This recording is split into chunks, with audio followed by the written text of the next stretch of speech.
जम्मू कश्मीर में जी न्यूज की मुहिम का, जी न्यूज की खबर का बहुत बड़ा असर हुआ है। असर यह है कि रोशनी एक्ट के तहत जो भूमि आवंटित की गई थी उसे सरकार रद्द करेगी। रोशनी एक्ट के तहत जो कार्रवाई की गई थी उसे सरकार रद्द करेगी और उसके तहत जो भूमि आवंटित की गई थी 6 महीने में उस पर से कब्जा हटाया जाएगा। जी न्यूज ने लगातार आपको रोशनी एक्ट के बारे में बताया, इसके जरिए कैसे जमीन बांटी गई बताया, इससे हजारों करोड़ का सरकार को कैसे नुकसान हुआ यह बताया। और अब देखिए जी न्यूज की खबर का यह बड़ा असर हुआ है। जम्मू कश्मीर में जी न्यूज की मुहिम का यह बड़ा असर है। रोशनी एक्ट के तहत आवंटित भूमि और कार्रवाई रद्द करेगी सरकार और 6 महीने के अंदर इस जमीन से कब्जा हटाएगा प्रशासन।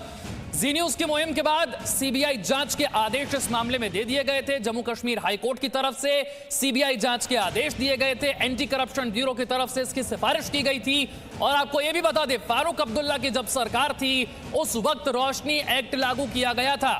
2001 में से लाया गया, 2002 में यह एक्ट लागू किया गया। इसके जरिए मंशा ये थी, इसके जरिए योजना ये थी कि बिजली परियोजनाओं के लिए सरकार पैसा जुटाएगी, लेकिन ऐसा हुआ नहीं और अवैध कब्जा जिनका था सरकारी जमीनों पर वो कायम होता चला गया।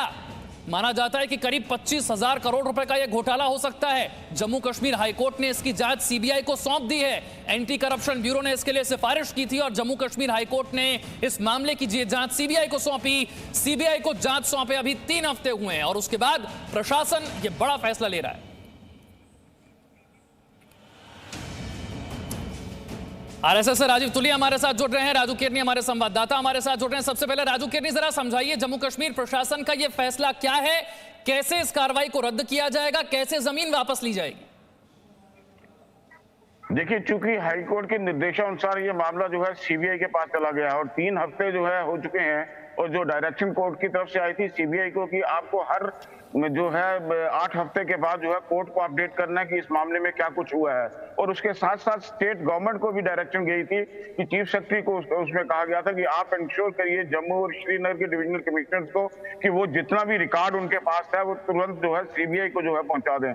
इन सारी मामलों को देखते हुए हालांकि इस पे कार्रवाई जो थी पहले ही जो है लोअर लेवल पे शुरू हो गई थी। पुलिस ने उन एरियाज को आइडेंटिफाई करना शुरू कर दिया था, उनके सभी के जो है डाटा कलेक्ट जो है वो किए जा रहे थे। लेकिन कल शाम को जो है जो लेफ्टिनेंट गवर्नर है उनके सेक्रेटरीट से ये ऑर्डर निकला, लेफ्टिनेंट गवर्नर के कहने पे ये ऑर्डर निकला है, जिसमें जो है को ये कहा गया है कि आप जो है आइडेंटिफाई करिए और 6 महीने के अंदर अंदर जो जिसके पास भी जमीन है उन सभी से जमीनें जो है, क्योंकि कोर्ट की डायरेक्शन के मुताबिक जो है ये ऑर्डर जो है 3 हफ्ते पहले ही जो है ये नल एंड वाइड हो चुका है। ये ऑर्डर अनकॉन्स्टिट्यूशनल कोर्ट की तरफ से कहा गया है कि रोशनी एक्ट ही जो है अनकॉन्स्टिट्यूशनल था।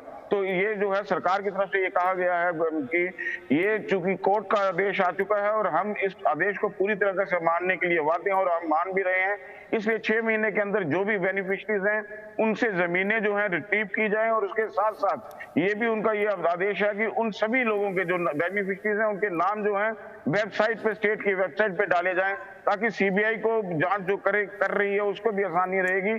और पूरी तरीके से उस आदेश में कहा गया है कि हम लेटर एंड स्पिरिट में जो है कोर्ट का ऑर्डर जो है मानेंगे और सीबीआई की भी मदद करेंगे। बड़ा असर हुआ है जी न्यूज की खबर का। राजीव तुली भी हमारे साथ है। राजीव तुली, मंशा ये थी कि बिजली परियोजनाओं के लिए सरकार पैसा जुटाएगी, लेकिन उसकी आड़ में, रोशनी एक्ट की आड़ में कैसे जमीनों पर अवैध कब्जे होते चले गए। आज ये बहुत बड़ी जीत, पहले सीबीआई जांच होना और अब प्रशासन का ये बड़ा फैसला। ये इस सारी मुहिम को चलाने के लिए और सिंगल हैंडेडली चलाने के लिए जी न्यूज की पूरी टीम को बहुत बहुत साधुवाद, बहुत बहुत धन्यवाद, बहुत बहुत आभार। देखिए विशाल जी, ये बिजली योजना के लिए रोशनी एक्ट बनाना और उसके लिए 25,000 करोड़ रुपया इकट्ठा करने का टारगेट रखना, ये केवल एक ढकोसला था ऐसा लगता है, क्योंकि कुल मिलाकर के 400-500 करोड़ रुपया ही उस सारी स्कीम में आया। पहली बात। दूसरा, उसके माध्यम से जम्मू रीजन की जो सारी डेमोग्राफी चेंज करने की साजिश थी, वो सारी साजिश का पर्दाफाश, जिसको आपने लैंड जिहाद का आप नाम दे सकते हो, आप वो लैंड जिहाद करने का जो एक काम था उस काम को भी आपकी इस मुहिम ने रोका है। अब जब ये सारे नाम वेबसाइट पे डलेंगे तो पूरा देश देखेगा कि किस प्रकार कांग्रेस, पीडीपी, गुलाम नबी आजाद, मुफ्ती मोहम्मद सईद साहब, इन सब ने, एनसी के नेताओं ने किस प्रकार से वो जमीन हड़प करके अपने नेताओं को बसाया, वहां पर स्वयं जमीन हड़पी, करोड़ों रुपया जो स्टेट का लॉस था वो इन लोगों ने किया। और जो जम्मू कश्मीर की जनता, जिसको इस स्कीम के माध्यम से, या घुमंतू जाति के वो लोग जिनको एक रहने के लिए वहां जगह मिलने की बात थी, वो सब तो बेचारे पीछे रह गए। वो तो आज भी वैसे ही भटक रहे हैं और वैसे ही सब चल रहा है उनका। और सारी जमीन जो 25,000 करोड़ रुपया जिससे उगाने की बात थी, मतलब आप ये देखिए, ये state funded, state sponsored land encroachment का पूरा मामला है। आप जब इसकी तह तक जाएंगे तो ये जितने बड़े नेता, जितने 3-4 ये जो परिवार आज तक जम्मू कश्मीर की सारी राजनीति स्वतंत्रता के बाद से चलाते रहे हैं, वो सब इसके घेरे में आएंगे, वो सब इसके लपेटे में आएंगे। और कहीं ना कहीं जब ये रिकवरी की बात आएगी तो ये किसी प्रकार का वहां अनरेस्ट क्रिएट करने का प्रयास करेंगे।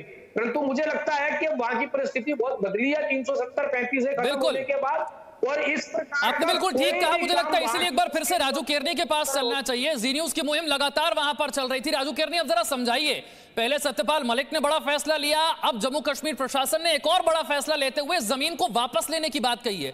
ये इतना आसान नहीं होगा, चुनौतीपूर्ण होगा, कैसे किया जाएगा, इससे प्लानिंग क्या है? देखिए, जाहिर सी बात है, इसमें लॉ एनफोर्सिंग एजेंसीज जो है, पुलिस की इसमें भारी जो है रोल रहेगा, चुनौतीपूर्ण रोल रहेगा, क्योंकि इसमें बड़े उच्च ओहदे पर बैठे हुए पुलिस ऑफिसर भी इसमें इन्वॉल्व हैं। तो ये बड़ा एक अपना चुनौतीपूर्ण रहेगा। जो पूर्व नौकरशाह हैं, जो मौजूदा नौकरशाह हैं, और इसके अलावा जो पॉलिटिशियंस हैं, वो भी इसमें काफी इन्वॉल्व हैं। तो ये सारा अपने आप में एक चुनौतीपूर्ण है। और जो 6 महीने का टाइम फ्रेम अब प्रशासन की तरफ से दिया गया है, तो किसी ना किसी तरीके से ये चीजें उनसे रिट्रीव करवानी पड़ेगी, क्योंकि जब उनकी जो है वो इलीगल ऑक्यूपेंट हो चुके हैं। जब हाईकोर्ट का ऑर्डर आ गया कि अनकॉन्स्टिट्यूशनल था, तो वो इलीगल ऑक्यूपेंट हुए हैं। और इसमें जो है एक चीज और भी है कि कई जमीनों की जो है, अब इनमें कई जमीनें जो है जिस तरीके से आइडेंटिफाई की जाएंगी, बिल्कुल प्रशासन का बड़ा फैसला है। रोशनी एक्ट के तहत जो कार्रवाई की गई उसे रद्द किया जाएगा और 6 महीने में जमीन वापस ली जाएगी। बहुत बहुत शुक्रिया राजू केरनी आपका, और राजीव तुली आपका भी हमसे जुड़ने के लिए। Presenting B News app available on Google Play and App Store. Download it now.